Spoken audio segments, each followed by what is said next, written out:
Les invito a abrir sus Biblias en la carta de Pablo a Tito. Seguimos con el tema de la importancia de elegir con sabiduría a nuestros líderes. Ya hablamos de los diáconos en estos domingos pasados. Ahora vamos a hablar de los pastores.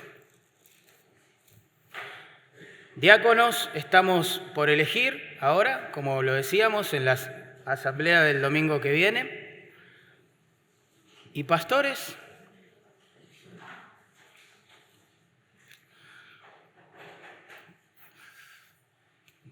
Bueno, Tito, capítulo 1. Vamos a leer versos 5 al 9 y después oramos para que el Señor nos dé sabiduría. Dice así la palabra. Pablo, siervo de Dios y apóstol de Jesucristo, conforme a la fe de los escogidos de Dios y el conocimiento de la verdad que es según la piedad. Verso 4. A Tito, verdadero hijo en la común fe, gracia, misericordia y paz de Dios Padre y del Señor Jesucristo nuestro Salvador.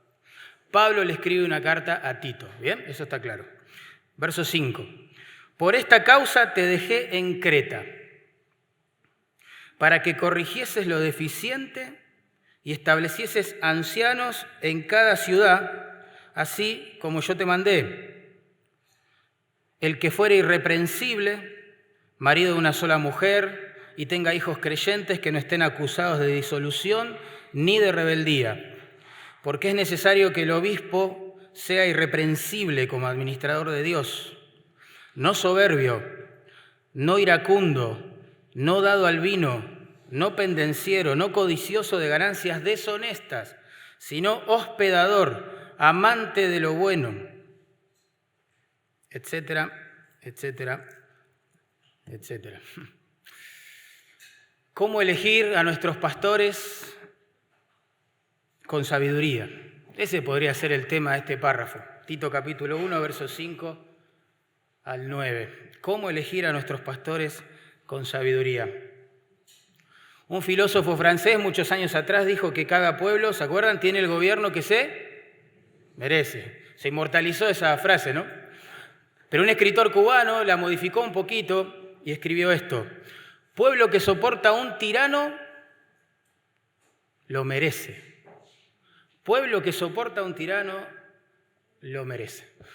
Más allá de todos los debates que pueda haber, porque los hay detrás de estas dos frases que cité, hay un principio subyacente que es claro y que quieren comunicar, que las personas somos responsables en un sentido de elegir sabiamente a quienes nos van a conducir, a nuestros líderes, ¿bien? Y ese parece ser el mismo principio que Pablo le da a Tito a través de estas páginas que hemos leído. El párrafo que tenemos delante en realidad es como un manual breve, resumido, que nos guía en esa santa tarea de elegir con sabiduría a nuestros pastores. O como menciona ahí, ancianos, obispos, que después vamos a ver, son palabras sinónimas. El punto es que si todas las iglesias, por favor escuchen esto, si todas las iglesias locales, cristianas, eligieran a sus pastores siguiendo las instrucciones de este manual, el testimonio de la iglesia ante el mundo no sería tan malo como lo es hoy. ¿Por qué? Porque en sus filas y en sus púlpitos les sería mucho más difícil llegar a los lobos que se visten de oveja. Quizás habría menos personas orgullosas, codiciosas de dinero, manipuladoras, que usan el nombre de Dios para su propio beneficio, liderando las iglesias. Es muy, muy, muy importante que nos tomemos en serio este tema. Cuando Pablo le escribe una lista parecida a la que leemos en Tito, ¿sí?, pero en ese caso a Timoteo, su otro discípulo, en 1 Timoteo 3, verso 15, recuerden, claramente define el propósito por el cual tanto Tito como Timoteo deben tomarse en serio esto, la elección del liderazgo. Dice así: 1 Timoteo 3:15, para que sepas cómo conducirte en la casa de Dios, que es la iglesia del Dios viviente, columna y baluarte de la verdad. Hermanos, tremendo ese texto. Ese texto está cerrando el asunto de la elección de los diáconos y de los pastores en 1 Timoteo 3. Está íntimamente conectado. Lo que está en juego acá no es solo saber quién o quiénes van a ser nuestros pastores. Lo que está en juego en realidad es la verdad de Dios. La verdad de Dios. Y uno dice, ¿qué tiene que ver todo? Porque ¿cómo vamos a hacer columna y baluarte de la verdad? Que esa es la función de la iglesia. Si los pastores, los predicadores, los líderes, los que nos conducen, no viven, no practican, no modelan esa verdad. Por eso, hermanos, este tema es súper serio y tenemos que tomarlo así, con mucho temor de Dios. Hoy solo vamos a ver principios introductorios, quizás el domingo que viene vamos a enfocarnos más en los requisitos propiamente dichos que se le exigen a los candidatos al pastorado. Pero hoy vamos a ver que para elegir pastores, primero tenemos que asumir la prioridad que tenemos de reconocerlos. Es importante eso, porque si no vemos la necesidad de tener pastores y que Dios levante más y más y más pastores, bueno, no lo vamos a hacer. Después vamos a ver las funciones que los pastores deben cumplir. Después vamos a ver el número que debemos quizás considerar elegir. Vamos a ver también el sostén que les debemos dar y la forma de establecerlos. ¿Bien? Vamos a orar y vamos a pedir sabiduría al Señor. Padre, gracias por tu palabra. Sabemos que este tema es parte de tu consejo, que es importante, que como iglesia debemos considerarlo y sobre todas las cosas ponerlo en práctica. Así que danos luz, por favor. Enséñanos, Dios, de qué se trata realmente el pastorado, porque tenemos muchos modelos distorsionados hoy en día. Hay pastores que parecen celebridades, empresarios, ricos, famosos. Todas esas cosas nos confunden. Te pedimos, por favor, que nos des luz a través de tu palabra, Señor. Por favor, te lo pedimos para tu propia gloria, Señor, para la edificación de tu amada iglesia y para promover la santidad en el liderazgo, por favor. Te lo pedimos en el nombre de Jesús. Amén. Y amén. Bueno, vamos a ver en primer lugar la prioridad que tenemos como iglesia de pensar en establecer pastores. Esa es la causa por la cual Pablo lo deja a Tito en Creta, noten, verso 5. Por esta causa te dejé en Creta, Creta, la isla, ¿bien? Que conocemos con ese nombre. Por esta causa te dejé en Creta para que corrigieses lo deficiente y establecieses ancianos en cada ciudad, así como yo te mandé. Es una prioridad establecer ancianos en cada ciudad donde había una iglesia local.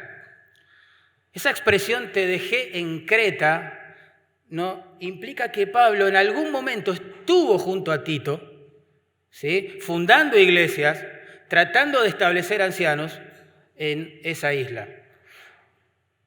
Parece que cuando Pablo sale de su primer encarcelamiento en Roma, sabemos de este encarcelamiento por Hechos 28, ¿recuerdan? Cuando él sale en libertad, se junta con Tito en Creta y comienzan a trabajar juntos.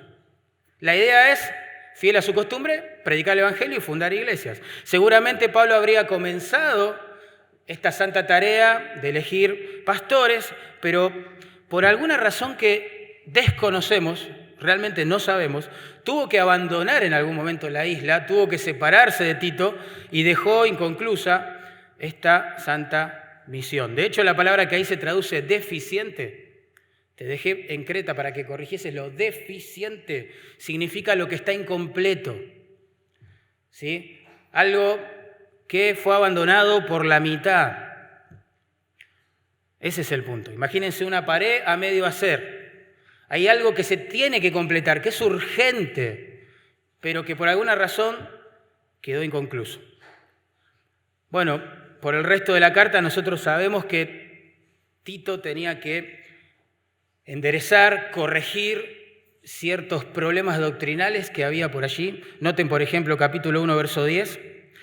Dice ahí, porque hay aún muchos contumaces, habladores de vanidades, engañadores, mayormente los de la circuncisión, a los cuales es preciso tapar la boca, que trastornan casas enteras enseñando por ganancia deshonesta lo que no conviene. Claro que sí, había mucho trabajo que hacer respecto a la falsa doctrina y a los falsos maestros, pero también había mucho trabajo para hacer a la hora de elegir pastores en cada una de estas iglesias, que estaban fundadas en diferentes partes en Creta. ¿Sí? Ahora, el Nuevo Testamento, no solo este texto, el Nuevo Testamento nos enseña todo el tiempo que las iglesias locales tienen que elegir pastores. Tienen que tener un liderazgo bíblico, piadoso. ¿Sí? Todos sabemos que Jesucristo es la cabeza de la iglesia, ¿verdad? Colosenses 1:18, por ejemplo, dice que Él es la cabeza del cuerpo, que es la iglesia. Eso no se discute. Jesucristo es la autoridad suprema de la iglesia en general y de cada iglesia local en particular, y acá también. Yo no soy la cabeza de la iglesia, Sergio no es la cabeza de la iglesia, los diáconos no son la cabeza de la iglesia, nosotros no somos la autoridad final sobre la iglesia, Cristo es la cabeza de la iglesia. Pero a la vez, la cabeza de la iglesia, Cristo, le ha regalado, concedido, dado líderes para que la conduzcan. Miren lo que dice Efesios 4:11. Dice, Él mismo, hablando de Jesús, Él mismo constituyó a unos apóstoles, a otros profetas, a otros evangelistas, a otros pastores y maestros. Apóstoles y profetas, según el capítulo 2, verso 20 de la misma carta, dice que cumplió una función de establecer las bases, el fundamento de la iglesia. ¿Sí? Una vez establecido el fundamento, pastores, maestros, evangelistas van edificando encima. ¿Bien? Pero el fundamento en una edificación se pone una sola vez y es al inicio de la obra. Por lo tanto, a la luz de este pasaje y un montón más, nosotros entendemos que no hay ni apóstoles ni profetas vigentes en este sentido, porque el fundamento de la iglesia ya fue puesto, que es Cristo, el Evangelio, la doctrina. Pero Él mismo, siendo la cabeza, ha delegado, ¿sí?, en pastores, maestros, evangelistas, dice allí, la edificación de su cuerpo. De hecho, el verbo que ahí se traduce constituyó, significa regalar, conceder, favorecer, en un sentido que no entendemos porque humilla demasiado. Los misioneros, los pastores y los maestros son un don de Cristo para la iglesia. Porque en la práctica, la cabeza que es Cristo conduce a su iglesia a través de los líderes que Él le concede. ¿Se entiende? Así lo ha planificado el Señor. Por eso en 1 Tesalonicenses 5:12 dice que los líderes son los que nos presiden, los que trabajan entre nosotros y nos amonestan, son los que presiden. Y el participio ahí que se traduce presiden significa pararse enfrente para conducir, pararse delante de un grupo para conducirlo. Y eso es lo que necesitamos en la iglesia, que Dios levante pastores, maestros, evangelistas, para que se pongan en pie y con la escritura en mano nos dirijan, nos organicen, nos ayuden a conocer a Dios, a amar a Dios, cumplir la gran comisión, etc. Por eso también es que en Hebreos 13:17 se nos manda a sujetarnos y a obedecer a los pastores, ¿se acuerdan? O a los que nos presiden en el Señor. Pero en Hebreos 13:7, cuidado con esto, claramente se nos dice que nuestra sumisión y obediencia, que siempre es voluntaria, siempre, solo debe estar reservada a pastores, dice el texto literalmente, que nos hablaron la palabra de Dios. Qué interesante. Esto es importante entenderlo, ¿eh? No es que la iglesia se sujeta a la figura del pastor, al título de pastor. Viva como viva, predique lo que predique, piense lo que piense. No es así. La iglesia debe someterse y seguir, dejarse persuadir, es la idea, por aquellos pastores solamente que nos hablan la palabra de Dios. Pastores cuya conducta es digna de imitar. ¿Sí? Cuidado con eso. Porque hoy en nombre de textos como el que mencioné, personas orgullosas que están edificando su propio reino someten a otras en las iglesias con la excusa de que es un mandato de Dios. ¿Sí? No toques al ungido de Jehová. ¿Sentiste esa frase alguna vez? Lamentablemente se usa para justificar pecados y cosas groseras en las iglesias. No te metas con él. La Biblia dice que si un anciano, un pastor, persiste en pecar, hay que reprenderlo delante de todos después de una y otra amonestación. Así que Dios dice, sí, toca al ungido de Jehová si está pecando. Corregilo. Y si no se arrepiente, reprendelo delante de todos para que los demás teman. Sí que se debe tocar al ungido, comillas, de Jehová, si está pecando. Claro que sí. Nosotros seguimos liderazgo que sigue a Jesús, nada más. Y que se coloca por debajo de la autoridad de su palabra, no por encima. Por favor, hermanos, guarden eso en el corazón. Para siempre, hasta que el Señor nos venga a buscar. El punto es que Cristo gobierna su iglesia a través de los pastores que ha constituido y de la palabra que ha inspirado. Por eso es que es importante que nuestros pastores sean hombres de Dios, hombres de la palabra. ¿Sí? Es fundamental entender esto, hermanos. Tenemos que orar por pastores y misioneros. Tenemos que entrenar pastores y misioneros. Tenemos que reconocerlos, tenemos que alentarlos. A aquellos que ya han manifestado ese deseo. Tenemos que tomarnos en serio esto. Porque el plan de Dios, por ejemplo, para fundar iglesias, que es uno de los valores principales de nuestra congregación aquí, es establecer pastores. ¿De qué sirve fundar iglesias si no nos tomamos en serio la tarea de establecer pastores? Pablo, el modelo, vamos a decirlo así, de misiones que tenemos en el Nuevo Testamento, en el libro de los Hechos en particular, se dedicaba a hacer 3 cosas. Por supuesto, hacía muchas más, pero 3 prioridades. La primera, predicaba el Evangelio. La segunda, hacía discípulos, enseñaba la palabra a los convertidos. Y en tercer lugar, establecía pastores en las iglesias que se fundaban y organizaban. Así de sencillo, se los leo. Hechos 14, 21-23, dice así. Después de anunciar el Evangelio, ¿ven? Paso 1, anunciar el Evangelio. Después de anunciar el Evangelio a aquella ciudad y de hacer muchos discípulos, paso 2, volvieron a Listra, Iconio y Antioquía, confirmando el ánimo de los discípulos, exhortándoles a que permaneciesen en la fe. Y acá viene el paso 3, y constituyeron ancianos o pastores en cada iglesia, y habiendo orado con ayunos, los encomendaron al Señor en quien habían creído. Los proyectos misioneros suelen ser un poco complicados en nuestros días e incluyen un montón de pasos a seguir, y está bien, siempre y cuando no se descuiden estos 3, que son el motivo, el corazón de las misiones, que más personas se convierta a Cristo, comience a amar a Cristo, a caminar con Cristo y glorificar a Cristo. Para eso es imprescindible predicarles el Evangelio, enseñarles cuando se convierten cómo vivir para el Señor, y de entre ese grupo Dios levantará un pastor y habrá que establecerlo. De eso se trata. Es importantísimo, importantísimo establecer pastores. Lo vemos en todo el Nuevo Testamento. La prioridad de establecer pastores. Y vos podrás pensar, como también lo pensé yo, que bueno, también es cierto que hay un montón de iglesias sin pastor, ¿o no?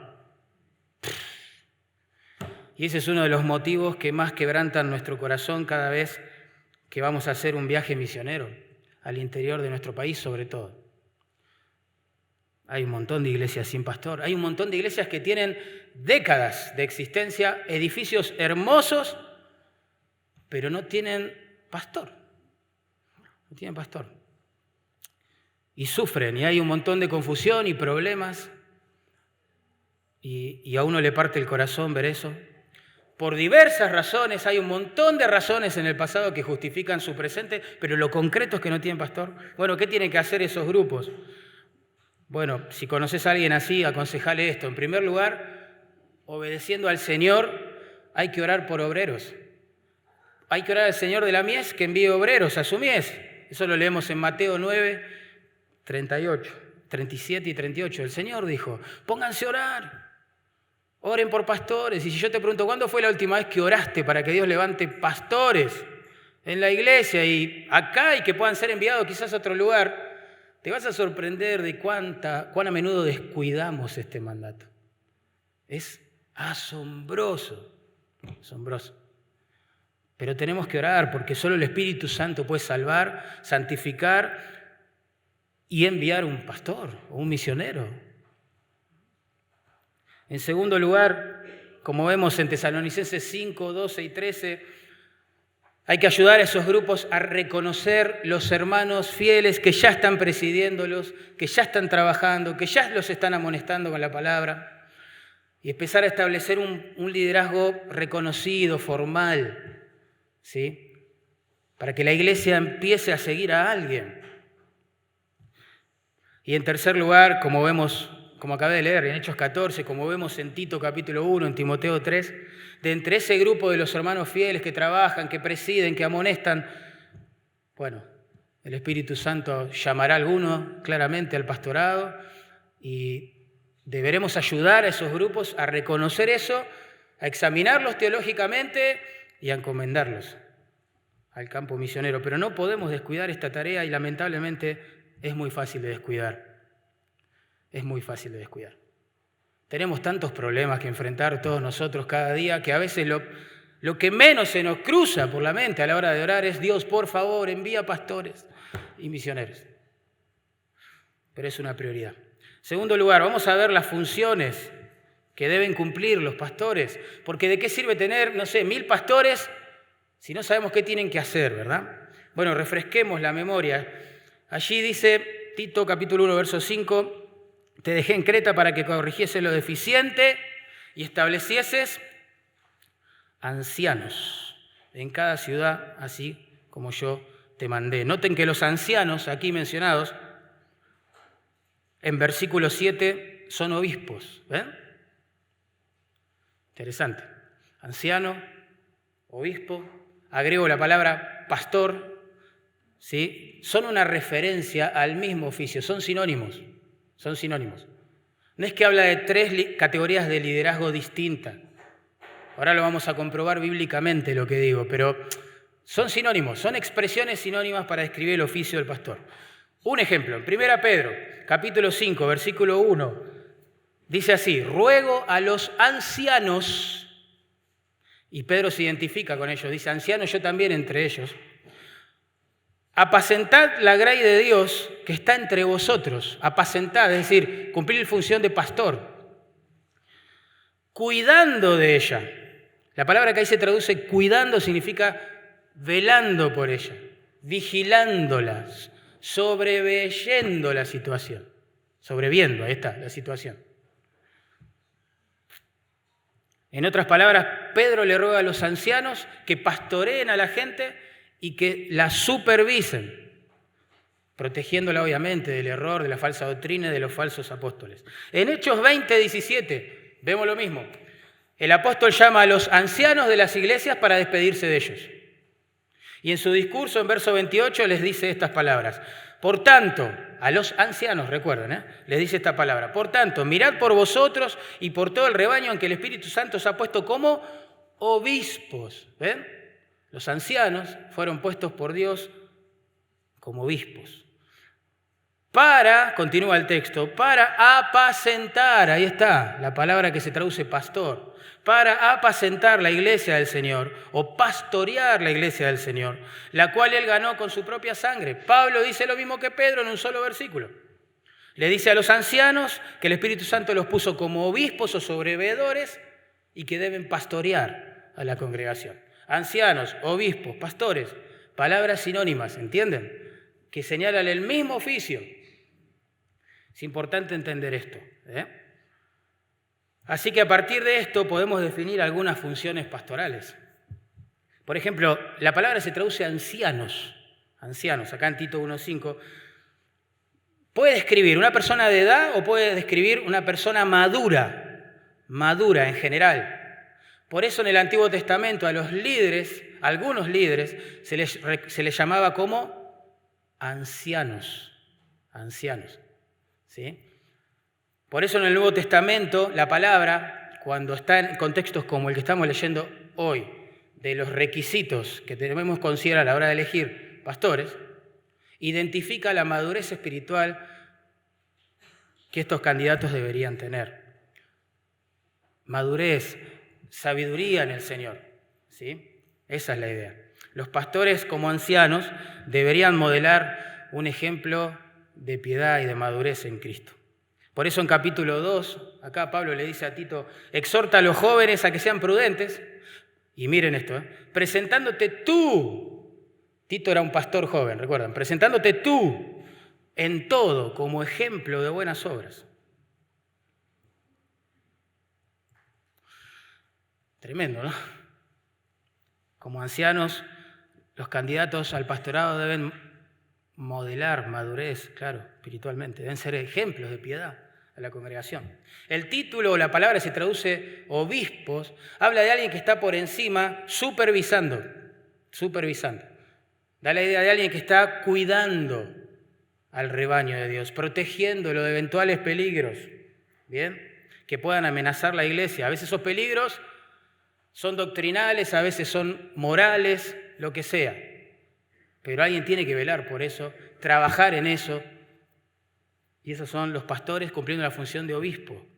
Por eso en capítulo 3, verso 10 de esta carta, Pablo le dice a este joven pastor, al hombre que cause divisiones, ¿ves? Es un peligro en la iglesia. Después de una y otra amonestación, deséchalo. Eso lo tenía que hacer Tito, el pastor, cumpliendo la función de obispo. Che, acá hay un peligro. Vamos, los pastores deben ocuparse. Y el título más conocido, por lo menos para nosotros, en nuestro contexto, pastor, enfatiza esa función de alimentar, de cuidar ovejas.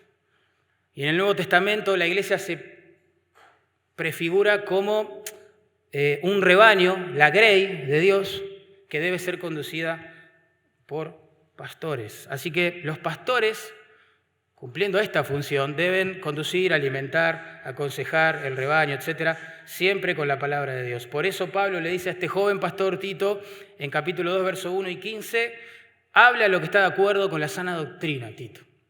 En otras palabras, Tito, dale de comer la sana doctrina. Esa es tu función como pastor. Así que en resumen, los pastores deben modelar un ejemplo de piedad, deben detectar y corregir los peligros eventuales que puedan acechar a la congregación y deben alimentar y conducir al rebaño, pero siempre con la palabra de Dios, no con sus propias impresiones, ideas y sensaciones, ¿sí? Sino con la palabra de Dios. El pastor MacArthur escribió un libro precioso, recomiendo a todos los que están considerando el pastorado leer.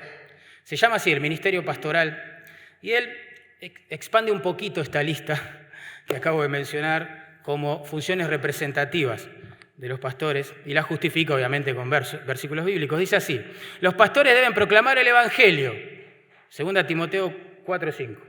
Deben enseñar la palabra de Dios, 1 Timoteo 3:2. Deben estudiarla con diligencia, 2 Timoteo 2:15. Deben aconsejar y amonestar a las ovejas, Colosenses 1:28.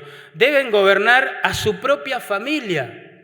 También es una responsabilidad pastoral. 1 Timoteo 3:4. Deben proteger a la iglesia de la falsa doctrina. Tito 1:9. Y de los falsos maestros. Tito 1:10. Debe modelar piedad para la congregación. 1 Timoteo 4:12. Debe equipar a los hermanos para que hagan el ministerio. Efesios 4:11. Debe entrenar futuros pastores.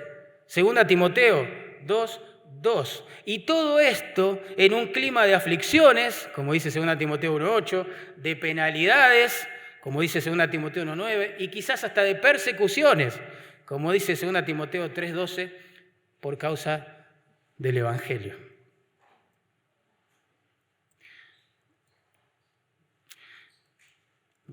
Otro pastor, creo yo con mucha sabiduría eclesiástica, Miguel Núñez, dice así: el pastor predica el domingo, pero estudia, supervisa, aconseja y modela durante toda la semana. Hermanos, como podrán ver a la luz de estos textos y de las cosas que estamos mencionando, el pastor no es un motivador profesional dedicado a elevarle la autoestima a la gente. No es su función. Tampoco es un psicólogo motivacional. Tampoco es un showman. Tampoco debería ser una celebridad, una estrella. No debería andar en carros súper lujosos, tener aviones privados. El pastor en realidad es un esclavo de Jesucristo, llamado por el Espíritu Santo a morir a sí mismo, para modelar piedad, proteger del peligro y alimentar con la palabra de Dios a su grey. Qué distinto. El llamado al pastorado no es un llamado a ser famoso, capo. El llamado al pastorado es un llamado a morir, a sacrificar su vida, a negarse a sí mismo para no negar el ministerio a los demás. Si vos estás considerando el pastorado, sacate la idea de un youtuber evangélico de la mente, que vas a ser famoso en internet y todo tu ministerio se va a traducir en una cámara filmándote cuando predicás.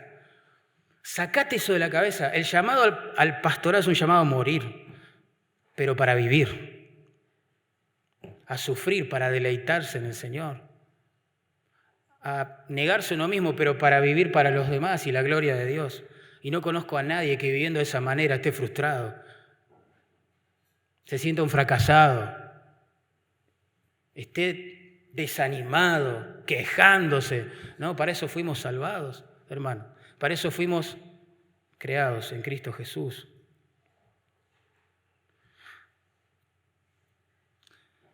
En pocas palabras, ¿cuál es la función de un pastor? Modelar piedad, guardar de peligros a la iglesia y darle de comer la palabra. Pero esto suena tan simple, ¿no? Tan sencillo. Pero esto se traduce desde un púlpito, en una charla de consejería, en un velorio, en una boda. Esto se traduce en bautismos, en consejería, en casos muy fuertes, muy tristes, muy dolorosos. El pastor se tiene que sentar con matrimonios que están a punto de divorciarse, con hijos que se han rebelado, con personas que acaban de negar su fe.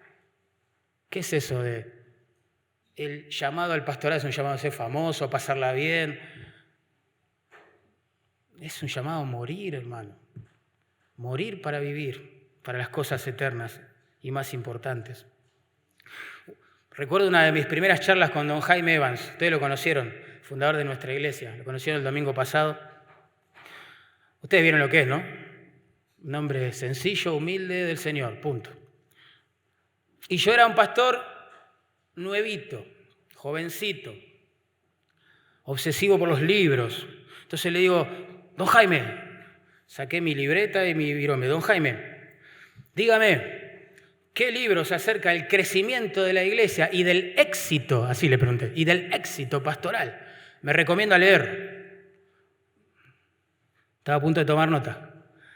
Y él me dice, sí, le recomiendo 3. 1 Timoteo, 2 Timoteo y Tito, me dijo. En otras palabras, lo que me estaba diciendo es, Mariano, apagá las luces, sé un hombre de Dios, sé un hombre de la palabra de Dios, viví y si es necesario morí por Jesús y por las ovejas. Porque eso es lo que enseñan las epístolas pastorales. Otro libro que recomiendo leer a los que quieren ser pastores, están considerando esa idea, creen que Dios les está llamando a eso, es este. Hermanos, no somos profesionales, se llama. Buenísimo. Buenísimo. Lo escribió John Piper. Como todo libro tiene sus errores, obvio, o cosas que uno no comparte, no sé. Pero qué preciosas las cosas que he leído. Justamente lo que quiere mostrar es que el pastorado no es una profesión. Uno va a una institución académica, saca un diploma teológico y es pastor. No es así, no es así. Si nosotros pensamos que el pastorado es eso, lo que vamos a tener en los púlpitos es personas intelectuales, académicas nada más. Pero es más que eso, es mucho más que eso. El pastor debería orar por las ovejas. Y yo pregunto, ¿hay una forma profesional de orar por las ovejas? El pastor debería llorar, quebrantarse cuando ve que ovejas se apartan de Dios, se rebelan a sus padres o a las Escrituras o a quien sea. ¿Y qué hay una manera profesional de llorar? Y esa es un poco la temática de este libro que aconsejo leer, jóvenes, ustedes que están considerando el ministerio pastoral. Es mucho más que predicar desde un púlpito, es mucho más que ostentar un diploma teológico, mucho más. Bueno, vamos a hablar ahora en tercer lugar de la pluralidad pastoral. Tito 1.5 es claro, acá dice, por esta causa te dejé en Creta para que corrigiese lo deficiente, establecieses ancianos. El énfasis es mío. Plural, ancianos, muchos, y en cada ciudad. Muchos de ellos en cada ciudad. Esa es la idea. En Hechos 14:23 se dice lo mismo. Y constituyeron ancianos, plural, en cada iglesia, singular. ¿Ven? Una iglesia, varios ancianos o pastores. Es el modelo bíblico. En Filipenses 1:1, cuando Pablo manda saludos, ¿sí?, a esta iglesia, dice, Pablo y Timoteo, siervos de Jesucristo, a todos los santos en Cristo Jesús que están en Filipos, con los obispos, otra vez, plural, y diáconos, obispos, pastores, ancianos, ¿se acuerdan? Palabras sinónimas. Con los obispos, plural, y diáconos, plural. Lo que me llama la atención es que nunca en la historia de la iglesia se discutió la pluralidad de diáconos. Se da por sentado que hay que tener muchos. Pero para mi asombro, sí se ha debatido la pluralidad pastoral. Eso no tiene sentido hacerlo. En Santiago 5:14, otro texto que más claro todavía, dice, ¿está alguno enfermo entre vosotros? Llame a los ancianos, plural, de la iglesia, singular. ¿Es clarísimo o no? Ancianos de la iglesia, y oren por él, etcétera, etcétera. Es más, en la iglesia donde servía Timoteo, su otro discípulo, aparte de Tito, en Éfeso, había una pluralidad de ancianos, una pluralidad pastoral. En 1 Timoteo 5:17, se los leo, dice así, los ancianos, otra vez plural, que gobiernan bien, sean tenidos por dignos de doble honor. Escuchen esto, mayormente los que trabajan en predicar y enseñar. El texto es clave, no solo con la pluralidad de ancianos, sino la pluralidad de funciones. Algunos gobiernan y otros enseñan. ¿Ven? Sí, hay que orar al Señor para que nos conceda esa gracia de tener muchos pastores aquí en la iglesia y que puedan ser enviados a otras iglesias. Que se extienda el reino del Señor de esta forma, por todos lados. Pero una iglesia que envía tiene que estar sólida, fuerte, unida, bien conducida, bien alimentada, protegida de la falsa doctrina, de los falsos, de aquellos que dividen, de aquellos que perturban. Y para eso necesitamos pastores, muchos pastores. Había una antigua frase bautista que decía, un cuerpo con dos cabezas es un monstruo. Un cuerpo con dos cabezas es un monstruo. Entiéndase en este contexto de pluralidad o no pastoral, porque surgió esta frase como producto del debate sobre este tema. Entiéndase, una iglesia con dos o más pastores es un monstruo. Eso es lo que querían decir con esta frase. Pero está mal y está mal aplicada, está fuera de contexto, porque la iglesia tiene una sola cabeza. Hoy lo vimos. ¿Quién es? ¿El pastor principal? No. ¿Quién es? Cristo. Y el resto totalmente sujetos a la autoridad de Él y en la práctica a la autoridad de las Escrituras. Yo creo, es más, que el liderazgo unipersonal es un caldo de cultivo para las bacterias del orgullo, de la soberbia y de la manipulación. Cuando todos le damos a una sola persona toda la autoridad, se torna en una secta, realmente. Y ya no es que la cabeza de la iglesia nos conduce a través de su palabra, sino esa persona a la cual le dimos toda la autoridad. Y nunca sale bien, nunca sale bien, nunca, jamás. Hay un caso en la Biblia, ustedes se van a acordar, Diótrefes, ¿se acuerdan de él? El apóstol Juan lo menciona, mirá, en su tercera carta, verso 9, dice así, escuchen bien esto. Dice, yo he escrito a la iglesia, Juan le escribe una carta a la iglesia, ¿verdad? Pero Diótrefes, al cual le gusta tener el primer lugar entre ellos, ¿ven? Él estaba en el primer lugar y estaba enamorado del primer lugar. Eso es lo que significa la frase. Amaba estar ahí, ser el único en el podio, ser la medalla de oro. Le encantaba. Diótrefes, al cual le gusta tener el primer lugar, no nos recibe, mirá. Claro, ¿qué va a recibir al apóstol Juan? El apóstol Juan con su vida y su mensaje iba a deschavar la actitud pecaminosa del corazón de Diótrefes. Y así son los líderes dictadores en las iglesias. O están solos o se rodean de gente que piensa igual que ellos y que los apaña y que son compinches de su orgullo, de su tiranía, de su manipulación. Es tremendo.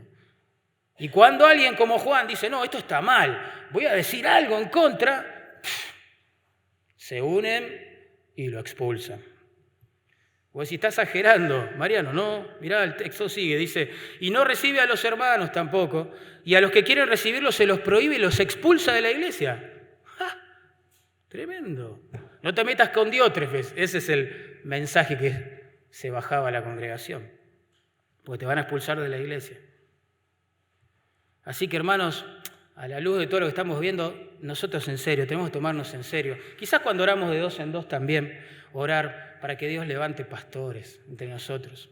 Que Dios nos dé un equipo pastoral, donde unos gobiernen, otros enseñen, pero un equipo de pastores, hermanos, es tan necesario, es bíblico.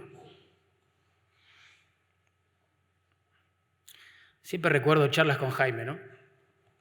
Recuerdo una mañana también conversando con él. Él ya se había ido a Estados Unidos y nos visitaba 1 o 2 veces por año, los antiguos recordarán eso.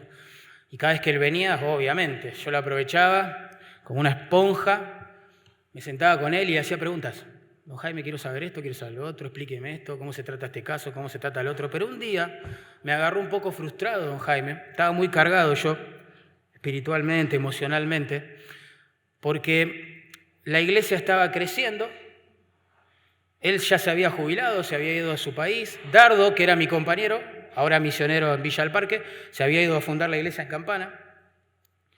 Y claro, la iglesia crecía en necesidades y número, y los pastores decrecían. Y quedé yo solo y estaba orando y no sabía qué hacer. Y decía, Señor, esto está bien, está mal, ¿qué hago? Bueno, llegó don Jaime y le pregunté, ¿y saben qué me dijo don Jaime? Él es un hombre de pocas palabras, ¿eh? Me dijo, busque más pastores, hombre. Tiene razón, dije yo. ¿Por qué no se me ocurrió antes? Porque a veces no pensamos, en serio. Evalúa tu corazón, tu propio corazón. ¿Cuándo fue en serio la última vez que oraste para que Dios levante más pastores?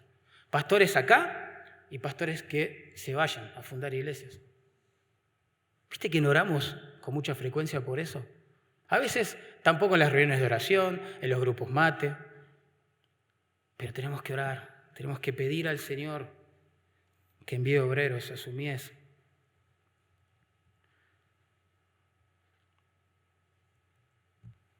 Bueno, vamos a avanzar un poquito con otro tema.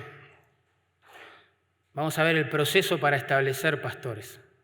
El proceso para establecer pastores. ¿Cómo se hace todo esto? ¿Cómo los reconocemos? ¿A quiénes le vamos a decir que sí? ¿A quiénes le vamos a decir que no? Bueno, dice ahí Tito 1:5, por esta causa te dejé en Creta para que corrigieses lo deficiente y establecieses ancianos. Bueno, la pregunta es ¿cómo se hace eso? ¿Cómo establecemos ancianos, pastores? Y es una buena pregunta eso. El término que se traduce establecer allí denota la idea de poner a alguien en una posición de conducción. una posición de autoridad. Y acá se usa para describir la responsabilidad de Tito de establecer pastores en esas iglesias locales en Creta, ¿sí? Ya esto nos genera un sentido de responsabilidad a nosotros. No es que solo la soberanía de Dios obra, ¿sí?, en esto, sino que nosotros también, como iglesia, tenemos una parte.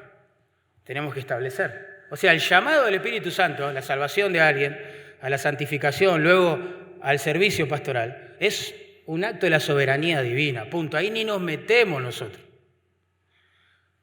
Por eso a mí me preocupa mucho cuando alguien viene y me dice, pastor, me voy de misionero, en serio, contame, ¿cómo fue el proceso? Bueno, vino una persona a mi iglesia y me dijo, Dios me dijo que vos vas a ser misionero. ¿Y vos qué hiciste? Y me armé las valijas y me estoy por ir. Peligroso eso, en serio, es muy peligroso.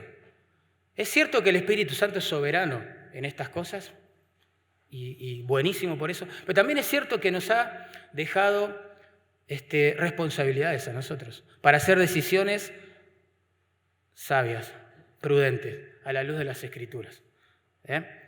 Así que esta tremenda responsabilidad de establecer ancianos se basa en algunos pilares que vemos acá y en otras partes de la Escritura. En primer lugar, 1 Timoteo 3:1. Tiene que ser una persona que tiene convicción. No podemos poner un pastor porque nos quedamos sin pastor y bueno, a ver, ¿quién es fiel en asistir a las reuniones? Fulano, bueno, vamos a poner a fulano. Y fulano dice, no, yo no quiero saber nada con el pastor. Sí, fulano, dale, sos pastor. No es la idea tampoco. Pero ¿saben cuántos hombres están frustrados porque están en lugares donde los han puesto de esta forma? Tiene que haber una convicción en el corazón del candidato. Dice, si alguno anhela obispado, o pastorado, o ancianato, buena obra desea. Hay un anhelo y hay un deseo. ¿Entienden? Y es sobrenatural porque la verdad en una iglesia la minoría tiene este anhelo y este deseo. Si yo te pregunto ahora, ¿querés ser pastor? A fin de año te encomendamos, hermano. Y yo no sé cuántos levantarían la mano. Solamente los que tienen un anhelo y un deseo de parte de Dios. Claramente. Por eso siempre insisto que el pastorado no es una profesión, ¿sí? Me recibí de pastor, ahora ejerzo. No, porque se necesita mucho más que eso. Mucho más que habilidades, mucho más que conocimiento y diplomas. Mucho más que eso. Se necesita un llamado de parte de Dios. Ese llamado te va a sostener cuando el ministerio se ponga difícil. Vas a permanecer solo porque vas a recordar quién te puso ahí. Si no, no vas a permanecer. Te vas a amargar con todo el mundo, en serio. Y no vas a permanecer. El pastorado es un llamado, una respuesta, a un llamado de parte de Dios. Yo soy pastor. Si ustedes me hubieran preguntado a mí, cuando andaba por este mundo sin Cristo y sin Dios, ¿vos querés ser pastor? Yo te hubiera dicho, me estás cargando. Yo quería ser jugador de fútbol, mirá, nada que ver. Yo no estaba dentro de mis planes, de mi agenda. No fui a un seminario a estudiar, no me interesaba. Sin embargo, cuando Dios me salva, coloca un sentir en mí que no es mío. Créanme, no es mío. Ni siquiera provengo de una familia de pastores. Entonces, es un llamado, es Dios obrando en el corazón, punto. Pero es importante entenderlo esto. Noten que se trata de un llamado limitado, porque dice si alguno anhela obispado, es decir, es la minoría, no es que Dios en una iglesia a todo el mundo llama a ser pastor. ¿Se entiende lo que quiero decir? Si alguno anhela obispado, buena obra desea, no es para todos los creyentes. Es más, el pronombre es masculino, no sé si se dieron cuenta también. Los adjetivos que le siguen también, marido de una sola mujer, etc. Hospedador, todo eso también. Así que Dios no va a contradecir su palabra llamando mujeres al pastorado. Y lo digo con todo respeto, en serio, y de humildad, porque pobre aquella iglesia que no tenga mujeres fieles en sus filas. Pero Dios no les dio el rol de pastoras a ellas. Lo dice la Escritura. No es un artículo de fe nuestro de esta iglesia, lo dice la Escritura, claramente. Si alguno anhela obispado, buena obra desea. Es más, miren, tampoco Dios va a llamar a todos los hombres de la iglesia a ser pastores. Tampoco tener un don de enseñanza significa que uno va a ser pastor sí o sí. Tampoco es eso. Aunque todo pastor debe ser idóneo para enseñar, no toda persona que es idónea para enseñar va a ser pastor. Porque el pastorado es un llamado especial. Yo recuerdo en el Instituto Bíblico, la meta prioritaria, la medida del éxito era que todos los estudiantes seamos pastores o misioneros.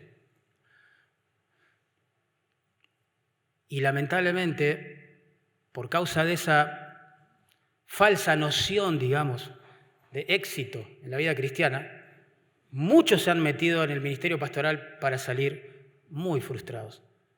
Algunos divorciados de sus esposas. Algunos hasta el día de hoy le hablas de ministerio y se brotan. De servicio en la iglesia, salen corriendo. No, hay que tener mucho cuidado con estas cosas. Es un llamado limitado. También es un llamado a la responsabilidad, porque miren, ahí dice, si alguno anhela obispado,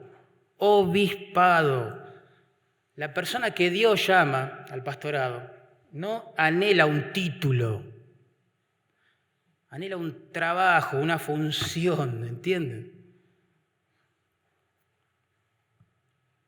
Y esto también es importante entenderlo. La ambición por el título corrompe, dijo MacArthur. Pero el anhelo por el trabajo purifica las motivaciones. Nada de título, nada de importancia, nada de celebridad. Es un llamado al obispado, a trabajar, ¿sí? Supervisando, pastoreando, cuidando, alimentando la iglesia de Dios. Algunos anhelan el título del pastor porque tiene un modelo así tipo Cash Luna, empresario exitoso, ¿no? Adinerado, afamado, respetado, y qué sé yo qué, dice, yo quiero ser pastor entonces. Error. Otros, generalmente jóvenes, anhelan el título de pastor porque se ven a sí mismos predicando detrás de un púlpito la Biblia. Siempre. Y eso es solo lo que ven. Y dicen, ¿eso es el pastorado? Yo quiero ser pastor. Pero la persona realmente llamada por Dios al pastorado, lo que anhela es cuidar, es supervisar, es alimentar, es amar al rebaño de Dios. Anhela obispado, no el título, la tarea. Por eso siempre decimos, hermano, que la persona llamada por Dios hace el trabajo de pastor antes de que se lo reconozca como pastor. ¿Se entiende? Ya está sirviendo a las personas. No necesita un título para hacerlo. Ya está supervisando con la palabra la buena marcha de la iglesia. No necesita un reconocimiento público para hacerlo. Ya es un estudiante de las Escrituras, celoso estudiante de las Escrituras, y no necesita un título de pastor para empezar a hacerlo. ¿Sí? También se trata de un llamado apremiante porque anhela, desea, dice Pablo. Anhela y desea. Las personas llamadas tienen un fuerte anhelo por el trabajo, no título, trabajo pastoral. No nos da el tiempo para explicar todo eso, pero una de las palabras apunta a la conducta exterior y la otra al motor interior. Es decir, la persona, nos vamos a dar cuenta a quién está llamado al pastorado. ¿Por qué? Porque ya está pastoreando de lo externo y hay una motivación interna que lo impulsa a hacerlo. Nadie tiene que obligarlo, agarrarlo del cuello para que enseñe la Biblia o para que la estudie o para que se preocupe. Cuando una oveja sufre o nadie lo tiene que obligar, arrastrar para que aconseje a alguien que tiene una necesidad. ¿Entienden? Nos damos cuenta, ya lo hace externamente, se manifiesta ese fervor por esta tarea y hay una motivación que viene de Dios interior, que lo alimenta. Estaba viendo una sesión de preguntas y respuestas al cierre de una conferencia para pastores. El entrevistado, digamos, era Miguel Núñez. Y el hermano que le hacía las preguntas le preguntó esto: ¿has sentido deseos de abandonar el ministerio? Buena pregunta. ¿Saben qué respondió Miguel Núñez? Muchas veces. Infinidad de veces, dijo. ¡Wow! Entonces el hermano le vuelve a preguntar, ¿y por qué no lo ha hecho? Buena pregunta también. Y me encantó lo que él dijo. Dice, porque un rabino judío me lo ha impedido hasta el día de hoy.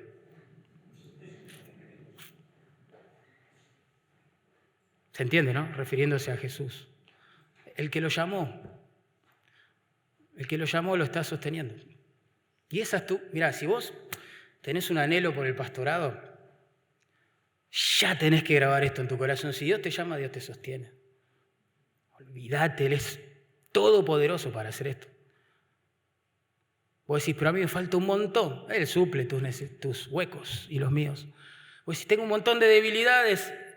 Ahí está, ahí se manifiesta su poder, su fortaleza. Vos decís, estoy luchando con el pecado. Yo también lucho con el pecado, como todos los creyentes. Pero busco al Señor y Él nos santifica. ¿No es así? Si Dios te llama, Dios te sostiene, Dios te capacita.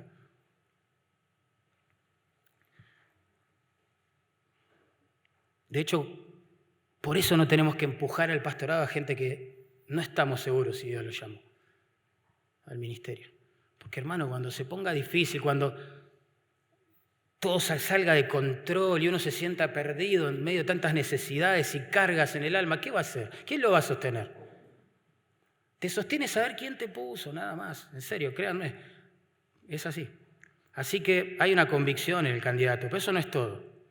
Hay un llamado del Espíritu Santo. El Nuevo Testamento nos enseña que solamente el Espíritu Santo puede salvar, obviamente, a un pecador que está muerto en delitos y pecados. Solamente el Espíritu Santo puede llamarlo después al ministerio pastoral, lo puede capacitar y lo puede enviar. Por ejemplo, en Hechos 20:28, Pablo le dijo a sus colegas, les recordó esta verdad, con estas palabras: mirad por vosotros mismos y por todo el rebaño en que el Espíritu Santo, ahí está, los ha puesto como obispos para apacentar la iglesia del Señor, la cual Él ganó con su propia sangre. Es el Espíritu Santo, ¿ven? El que puso o pone a los pastores como obispos. Hoy leímos en Efesios 4:11, es la obra del Hijo de Dios también. Constituir maestros, pastores, misioneros o evangelistas en las iglesias. Es una obra sobrenatural, ese es el punto. No es que los pastores van a surgir del reto de un predicador en una conferencia misionera. A veces creemos eso, ¿viste? Hacemos una conferencia misionera para que Dios llame a los pastores. Y entonces asumimos que todos los que vienen al frente acá van a ser misioneros y pastores. Pero no sabemos eso. Es más, no podemos enviarlos al campo solo por eso. Solo por eso. Así como no podemos dar por convertido a nadie que llora o levanta la mano en un culto o pasa al frente como producto de un llamado evangelístico, hay que ver frutos. Tampoco podemos dar por sentado a una persona llamada por Dios al pastorado, a las misiones, solo porque se emocionó en una conferencia misionera. Tenemos que cuidar a los hermanos. Se necesita algo más. Algo más. Pero esa obra del Espíritu Santo es irreemplazable. En Hechos 13:2, Pablo y Bernabé estaban sirviendo al Señor en su iglesia y miren lo que pasó. Dijo el Espíritu Santo, apartadme a Bernabé y a Saulo para la obra a la que los he llamado. Es el Espíritu Santo. Ahora vos decís, pero pará, esto es muy subjetivo. ¿O no? Cualquier persona, hasta un incrédulo, disfrazado de oveja, puede pasar al frente y decir, yo tengo el llamado del Espíritu Santo para ser pastor y misionero. ¿Sí o no? ¿Puede pasar? Puede pasar. De hecho, pasa, lamentablemente. Por eso hay tantos pastores incrédulos hoy. Yo sé que parece una contradicción lo que digo, pero es así. Predican una Biblia que no creen que es inspirada, por ejemplo, por Dios, y que no tiene autoridad definitiva sobre la vida y la piedad. Tremendo, son incrédulos. ¿Pero cómo llegaron ahí? Uno se pregunta, ¿no? ¿Qué pasó? ¿Qué pasa en los seminarios? Donde de golpe hay eruditos en las lenguas originales y en los idiomas y de golpe se declara incrédulo el profesor. Y dice, yo ya no creo en la inspiración de las Escrituras. Es porque nunca la creyó. ¿Qué pasa? Hemos profesionalizado el llamado, ¿eh? Si tiene buenas notas en el seminario, ese es candidato al pastorado y a las misiones. Bueno, puede ser una señal, pero eso no es todo. Eso no es todo. Un incrédulo, en serio, se puede sacar buenas notas en teología. Lo he visto, ¿eh? Necesitamos algo más, ¿no? O puede pasar alguien que dice que es creyente, pero bueno, su vida es áspero con su esposa, sus hijos son rebeldes, no sé. ¿Y qué? ¿Lo vamos a encomendar porque él diga, yo tengo el llamado del Espíritu Santo? Necesitamos algo más, ¿sí o no? Bueno, hay algo más, que es la confirmación de la iglesia local. En Hechos 13:3, después de que el Espíritu Santo dijo, son Pablo y Bernabé, envíenlos. Mire lo que pasa. Entonces, habiendo ayunado y orado, les impusieron las manos y los despidieron. ¿Quiénes hicieron eso? Los líderes de la iglesia en Antioquía. La iglesia que contemplaba, que era testigo del servicio de Pablo y de Bernabé. Pablo y Bernabé ya estaban sirviendo como predicadores ahí en Antioquía, en su iglesia local, antes de ser enviados a predicar a otros lados. Ellos ya estaban ministrando a las personas antes de ser llamados a ministrar personas que viven en otros lugares. Y ellos eran parte del equipo de liderazgo antes de ser enviados a liderar otros lugares. Y qué importante que es esto. Si una persona no aprendió a ser humilde, sujeta, va a ser un peligro en el liderazgo. Su tendencia al orgullo lo va a traicionar todo el tiempo. Todo el tiempo. Pero bueno, no alcanza con que alguien diga, bueno, me llamó el Espíritu. ¿Ven?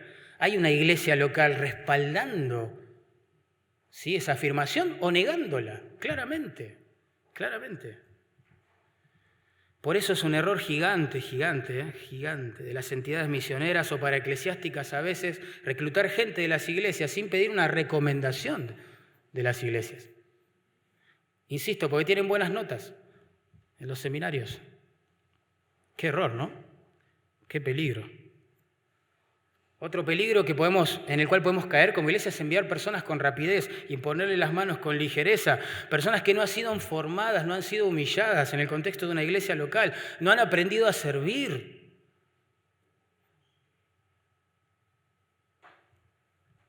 Qué peligro. La historia de la iglesia está llena de las consecuencias de haber procedido mal con estas cosas. ¿Quieren un ejemplo de esto que estoy diciendo? Hechos 16:1. Pablo buscaba un acompañante para su segundo viaje misionero. A ver cómo lo elige Pablo, yo quiero saber. Bueno, vos también. Bueno, Hechos 16:1. Miren su proceder. Llegó a Derbe y a Listra, una ciudad. Y había allí cierto discípulo llamado Timoteo, fíjate. Hijo de una mujer judía creyente, pero de un padre griego. Y esto es clave, lo que voy a leer. Y daban buen testimonio de él los hermanos que estaban en Listra y en Iconio, ¿ven? Entonces, quiso Pablo que éste fuese con él. ¿Ven lo que pasó? Pablo estaba buscando un acompañante, va a las iglesias locales de Derbe y Iconio, va buscando un candidato, y los hermanos, interesante, los hermanos de las iglesias dicen, me parece que tenés que entrevistar a Timoteo. ¿Y por qué Timoteo y no fulanito? Y bueno, porque Timoteo obviamente ya estaba cumpliendo esas funciones antes de ser encomendado a cumplirlas en otro lugar, claramente. Los hermanos daban buen testimonio de él, le decían, Pablo, te recomendamos a Timoteo. Y eso es saludable, cuando a un candidato no se lo impone a la fuerza, sino cuando todos los miembros de una iglesia local claramente vemos que esa persona sí, mirá, ya está, tiene un corazón pastoral tremendo, una pasión por las escrituras, por las personas. No le alcanza el tiempo, mirá, toda la gente lo llama, quiere ir a comer a su casa, le piden consejo y no le alcanza el tiempo. Es así. Entonces cuando se reconoce a esa persona y se la presenta para orar, toda la iglesia que dice, obvio, tenía que ser él. Y así tendría que pasar. La decisión de Pablo acá se fundó en la carta de recomendación de las iglesias de Listra y de Derbe. ¿Y saben qué es lindo de esto? Que años después de ese evento, años después, cuando Pablo le escribe ya su primer carta a este Timoteo, miren lo que le dice. Timoteo, no descuides el don que hay en ti, que te fue dado mediante profecía con la imposición de manos del presbiterio. 1 Timoteo 4:14.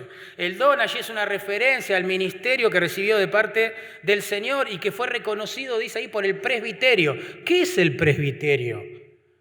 Bueno, la palabra que se traduce anciano es presbítero, ¿sí?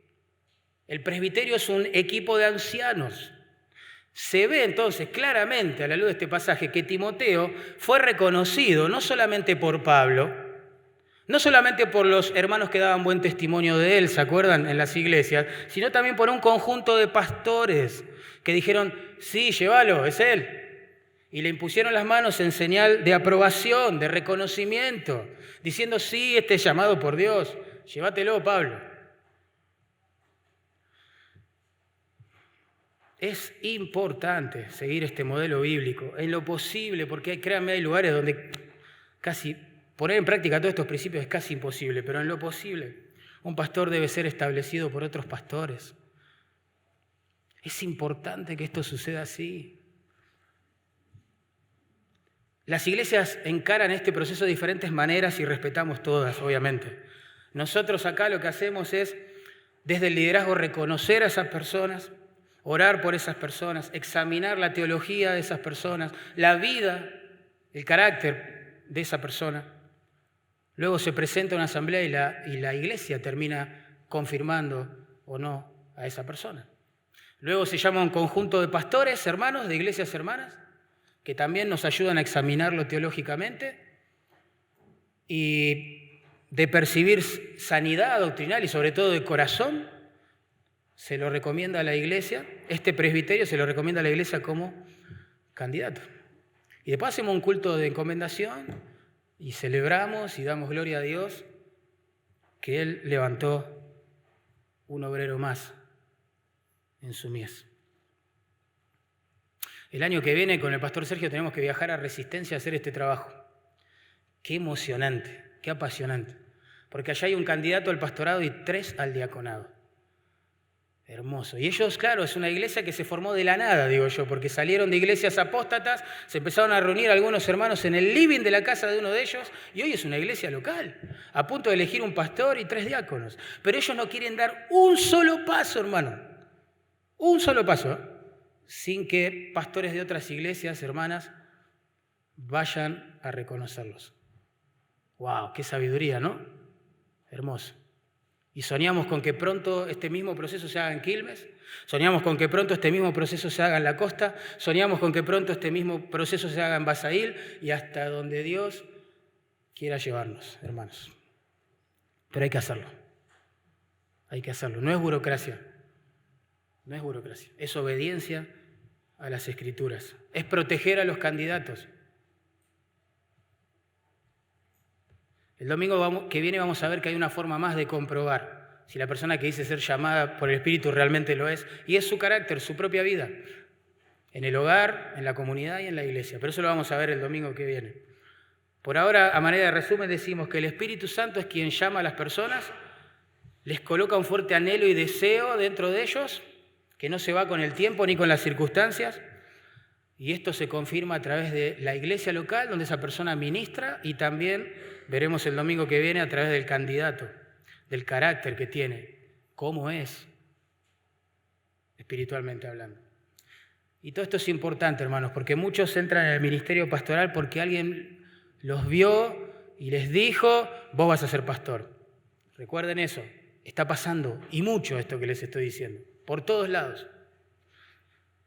Y estas personas quizás bien intencionadas creen a estas personas que supuestamente le hablan de parte de Dios, se meten en el ministerio y si no han sido llamadas por Dios, van a sufrir ellos, su familia, su esposa, sus hijos y la iglesia.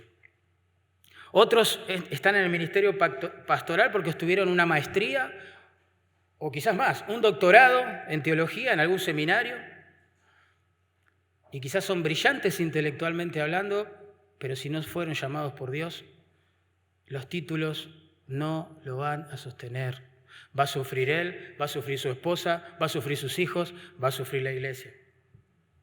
Otros están en el pastorado porque la iglesia se vino abajo en un momento, se dividió, no sé, cada uno voló para diferentes lugares. Los fieles que quedaron dijeron, bueno, necesitamos un pastor, ¿a quién ponemos? Carlito. Y Carlito está ahí. Y Carlito dice, no, yo no, ¿están locos ustedes? Sí, Carlito, vos vas a ser nuestro pastor.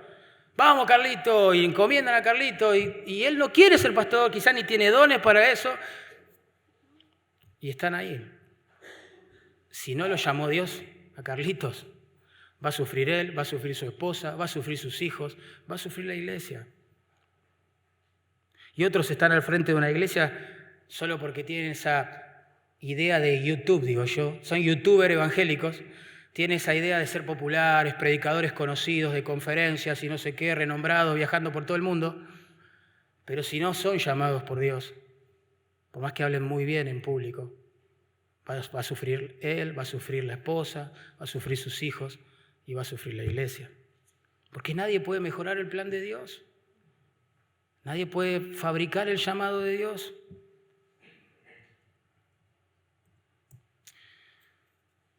Vos decís, yo no voy a ser pastor jamás, así que dale, Mariano, terminá, por favor, rápido. ¿Qué me importa a mí este tema? Bueno, te entiendo si pensás así, pero no te justifico, ¿eh? ¿Sabés por qué? Primero porque no lo sabés. ¿Qué sé yo? Dios sabe. Pero en segundo lugar porque vas a ser parte del proceso de la elección de pastores. Tenés que saber estas cosas, tenés que convertirlas en carne en tu corazón, en súplicas de oración a Dios. Te tiene que importar. Capaz que vos estás diciendo, no, yo soy muy joven para pensar en el pastorado, muy joven. A mí Dios me hizo pensar en el pastorado a los 16 años. Muy joven, muy mayor, no son parámetros para definir las cosas. Pero pone que seas muy joven y esté muy lejos eso todavía. Igual vas a ser parte de la elección de los pastores también, que Dios levante. Y quizás, ¿por qué no?, de los seleccionados el día de mañana. Vos decís, bueno, yo soy mujer, menos me importa, ya me enteré, en esta iglesia no hay pastoras, ¿no? Bueno, pero pará, pero vas a ser parte de la elección también de los pastores. Vas a ser quizás, quién sabe, hermanita soltera, esposa de un pastor el día de mañana, no lo sabemos.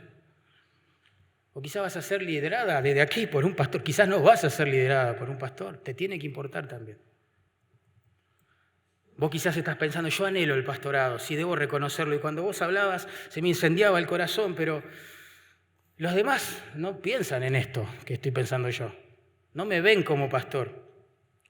Bueno, tranquilo, tranquilo, Dios hace todo perfecto en su tiempo. Aprendé a esperar en el Señor. Deja que tu servicio mismo espontáneo en la iglesia local y tu carácter, tu madurez espiritual, tu proceso en santificación, vaya aclarando las cosas para el resto, tranquilo. No sirvas al Señor para que los demás digan, ah, sí, es pastor. No, no hagas nada de eso. Deja que el Señor se encargue. Él es soberano, si Él te llama, Él te va a poner en el pastorado. Otro dice, bueno, yo anhelo con toda mi alma ser pastor, de verdad. Me estoy preparando para ser pastor. Estoy estudiando las Escrituras, estoy sirviendo al Señor en mi iglesia local, pero aún veo pecado en mí. Aún veo pecado en mí. Bueno, bienvenido al club. Yo ya soy pastor y aún veo pecado en mí. Y estoy cansado a veces de ver eso en mi corazón. Y ya quisiera que el Señor restaure completamente todas las cosas, ¿no? Y ya no tener que luchar más con las vanidades, trivialidades, tonteras con las cuales nos distraemos. Yo también estoy en ese camino, igual que vos. Pero eso no define tu llamado o no. Lo que va a definir tu llamado es cómo luchás contra tu pecado. Si vos te apropiás de los medios de gracia que Dios nos da para crecer en santificación o no. Y por último, yo pregunto, ¿no? Pregunto, ¿quién? De verdad, ¿quién puede un día levantarse y decidir vivir de acuerdo a todo lo que dice este párrafo y 1 Timoteo 3? Dice, bueno, hoy voy a cumplir todos los requisitos, me lo propongo, sí, me lo propongo. Y escribe en el pizarrón, cumpliré todos los requisitos, cumpliré todos los requisitos, cumpliré todos.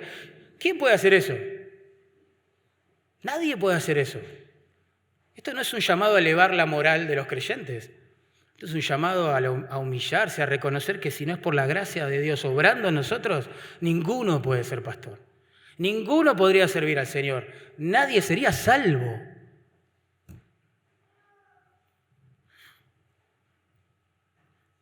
Y por último, esto nos hace pensar en el príncipe de los pastores, en el buen pastor, en aquel que dio su vida, ¿se acuerdan?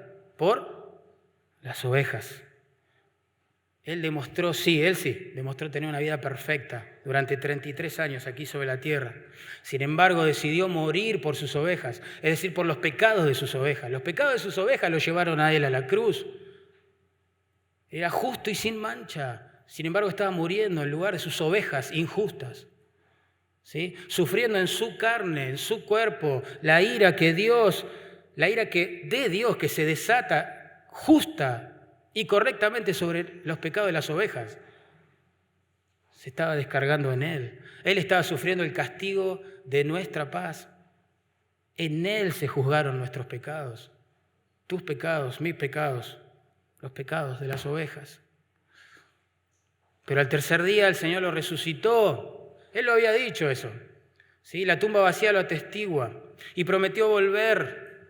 Pronto prometió volver. Y hoy, mientras tanto, manda a todos los hombres en todo lugar que se vuelvan de su pecado, que se arrepientan y se vuelvan a Jesús de todo corazón. Confíen en Jesús. Hagan del Señor su mayor tesoro. Se conviertan en sus discípulos, sus seguidores, dispuestos a vivir y, si es necesario, a morir por Él. Vamos a orar.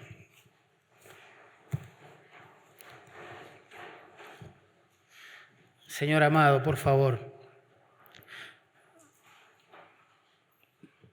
levanta pastores, misioneros entre nosotros, por favor, pero de tal manera que cuando suceda nadie pueda dudar que lo hiciste tú,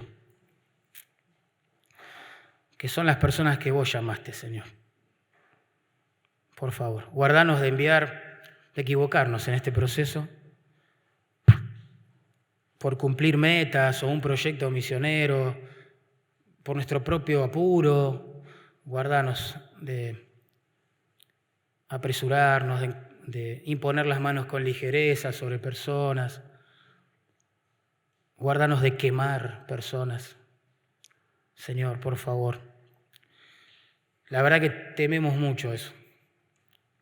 Mucho, mucho. Guardanos, Señor. Que estos principios gobiernen nuestras decisiones, nuestros corazones. Oro por los jóvenes, los hombres, quizás no tan jóvenes, cuyos corazones tu espíritu está inquietando, Señor, por el pastorado, las misiones. Por favor, anímalos, Dios, como producto de esta predicación. Dales luz, aclara todas las dudas e interrogantes que deben tener en su corazón. Por favor, bendícelos, Señor. Y que pronto nos gocemos porque estamos encomendándolos al pastorado, al campo misionero. Por favor, necesitamos la obra de tu Espíritu, Señor. Ahora en nuestros corazones, en nuestra iglesia, Señor, para que tu reino se pueda extender por todos lados, se puedan fundar muchísimas más iglesias bíblicas, donde tú seas el centro, Señor, no el hombre, donde tu palabra, Señor, sea la herramienta que la edifique. Por favor, te lo pedimos en el nombre de Jesús. Amén.